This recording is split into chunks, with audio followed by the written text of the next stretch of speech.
Honestly saying, I'm triggered. प्यार, मोहब्बत, इश्क ये तो एक इमोशन होते हैं ना। बट आजकल की ट्रेंड की दुनिया में ना ये प्यार भी एक ट्रेंड बनकर रह गया है। And I am talking about toxic love stories. Toxic, पता नहीं महजूद कौन ऐसे प्यार करते हैं। इसको सभ्य भाषा में ना चूतिया करना कहते हैं। 2017 में अर्जुन रेड्डी से लेकर जो भी नए नए लव स्टोरीज आए और उसमें टॉक्सिक नाम के जो मसाला छिड़कना शुरू हुआ है ना, आई डोंट नो यार, लोगों को ये सब देखकर कौन सी ऑर्गेज्म चालू हो जाता है। मैं तो बस मजे मारने गया था थिएटर में देखने के लिए कि यह कौन सी नई खिचड़ी पकी है, चलो देख ही लेते हैं। And trust me man, 20 minute into the movie I lost it. I was like what the.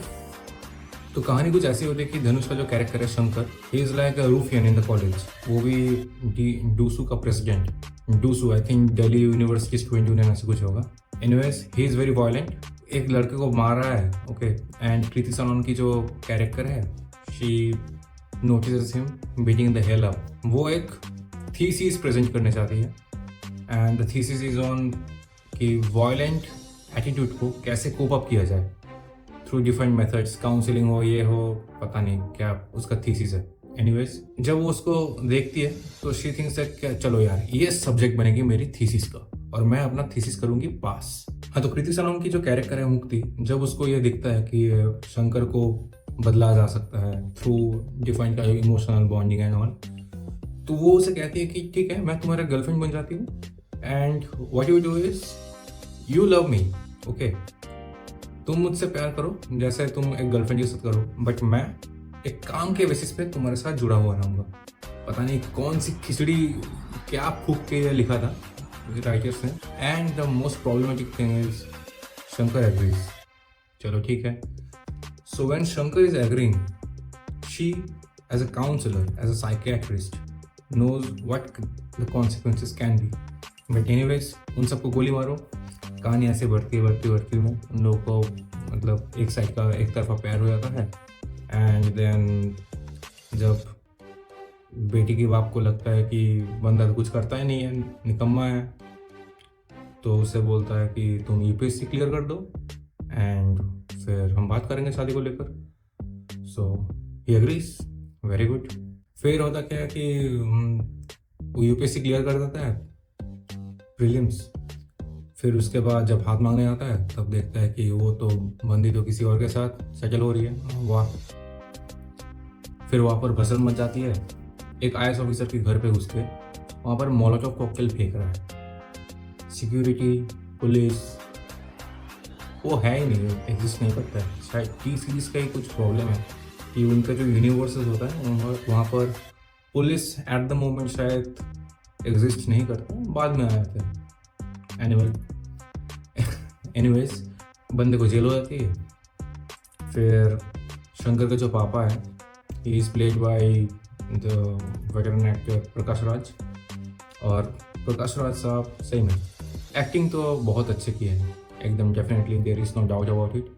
Specially एक सीन आता है जहाँ पर for the ruckus his son is created, Prakash Raj has to touch the feet of every people standing in the premises of that of Mukti के घर। फिर उसके बाद होता क्या है कि और भी थोड़ा इधर उधर हो जाता है इन दोनों का लाइफ।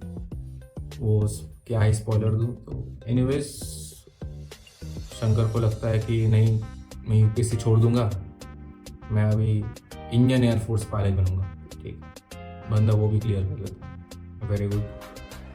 फिर जंग बंग होता है। हाँ, यहाँ पर मतलब बैकड्रॉप में बहुत कुछ हो रहा है, ओके। लव स्टोरी टिपिकल तो है ही नहीं, किसी भी दिशा में नहीं, ओके। तो बैकड्रॉप में बहुत कुछ हो रहा है। इंडिया पाकिस्तान की वॉर भी हो रही है, ओके। फिर ये जंग के बीच में वो शंकर का एटीट्यूड का प्रॉब्लम है, तो उसको काउंसलिंग की ज़रूरत थी, तो काउंसलर के रूप में फिर से बुलाया गया कृति सनोन को। या she was missing for a few years, then उसको मिल जाती है एंड शी कम्स। उसके बाद आती है, बैकग्राउंड पे वॉर चल रही है एंड शंकर आईएएफ का उस टाइम पे द बेस्ट पायलट है। उसको एक पेपर में एक सिग्नेचर चाहिए, क्लियरेंस चाहिए कि मेरा सब कुछ ठीक है, तुम मुझे जंग करने दो। But Kriti Sanon is like no, तुमको मैं जंग में नहीं जाने दूंगी, बस तुम मर जाओगे। एंड जो आ रहा है मेन मुद्दा, मैं थोड़ी देर बाद आता हूँ। Okay, well the thing is, ये जो इतना कुछ हो रहा है, इतना कुछ, so much is going on. Okay, मैं कुछ समझने की कोशिश कर रहा हूँ इस मूवी में, बिकॉज स्टोरी में तो कुछ इंटरेस्ट था ही नहीं मेरा। ठीक है, मैं कैरेक्टर्स थोड़ा देख रहा था। तो धनुष का जो कैरेक्टर है Shankar, okay, I am not sure how it is so much relatable to the audience, या फिर इंडियन एक स्टूडेंट के पर्सपेक्टिव से how it is so much relatable, I don't know. It is far fetched from it. Okay, वो local college की गुंडा भी नहीं लग रहा था। ऊपर से भाई है अपना डूसू का प्रेसिडेंट, ठीक है, और एंगर मैनेजमेंट, वायलेंट ट्रेट्स, बेरोजगार एटीट्यूड और लफंगा। ठीक है, स्टडी से दूर दूर तक रिश्ता नहीं है, और भाई ने 3 अटेम्प्ट में यूपीएससी का प्रीलिम्स क्लियर कर दिया। 12th fell from Meesho. फिर यूपीएससी को बीच में छोड़कर ये जो इंडियन एयरफोर्स का फ्लाइट लेफ्टिनेंट बन गए। तो इन सब का ये ना मोटिवेशन कहाँ से आता है ना, that's a big deal. Toxic प्यार, या टॉक्सिक प्यार इज द मोटिवेटर हियर। ये एक ऐसी जड़ी बूटी है ना, बाकी सब छोड़ दो यार, टॉक्सिक प्यार करो, सब अचीव कर लोगे। और प्यार भी ऐसा एक औरत के साथ हुआ है ना, ओफो। पहली बात तो ये कि जो मुक्ति वाली जो कैरेक्टर है ना, ये मोस्ट लाइकली शंकर से सीनियर तो है, because she is doing a PhD, और शंकर उधर अभी भी लॉ स्टूडेंट था। ठीक है, सो चलो बंदे को सीनियर लड़की से प्यार हो गया। Anyways, that's not the point. The point is Kriti Sanon की जो कैरेक्टर है, I mean it's so much triggering. That is the reddest flag ever I have seen. I mean ये कौन सी काउंसलर है यार, कौन सी साइकेट्रिस्ट है ये? एक साइकेट्रिस्ट एक प्रॉब्लमेटिक इंसान को, या फिर एक इंसान जिसमें मेंटल इश्यूज है, उसको कोप अप करने के लिए प्रैक्टिकल लॉजिकल सॉल्यूशंस देगी, है कि नहीं? बट हियर मुक्ति, what she does is she lures Shankar into an emotional trap कि तुम मुझसे प्यार करो पर मैं तुमको प्यार वापस नहीं दूंगी। और शंकर जो प्यार का भूखा है तो प्यारा पड़ जाता है।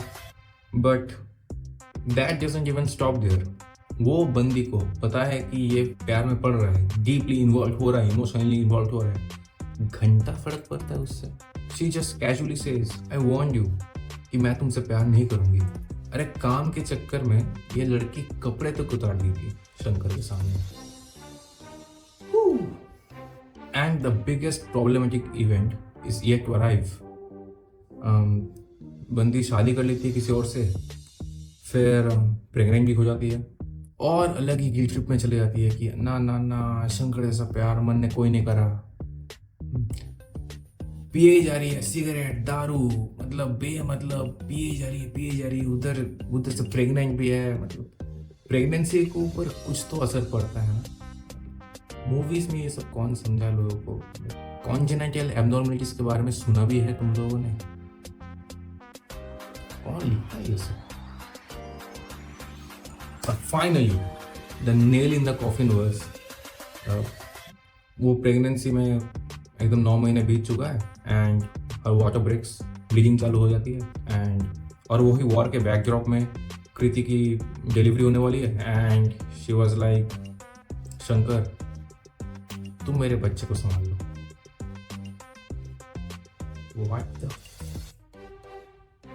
जो उस बच्चे की असली बाप है वो उधर जंग में ही फंसा हुआ है, एंड शी वाज लाइक मरने दो उससे, तुम जिंदा रहो, तुम मेरे बच्चे को संभाल लो। आई वाज लाइक हैं? ये एक साइकोलॉजिस्ट है, क्लिनिकल साइकोलॉजिस्ट, वो भी इंडियन डिफेंस ने इसको अपॉइंट किया है। वाह बेटा वाह। इंसान की इलाज करती है या मरने की सलाह देती है, पता नहीं कौन सी यूनिवर्सिटी इसको डिग्री दी है यार। डैम। एनीवेज, बस और रैंक नहीं करना चाहता हूँ।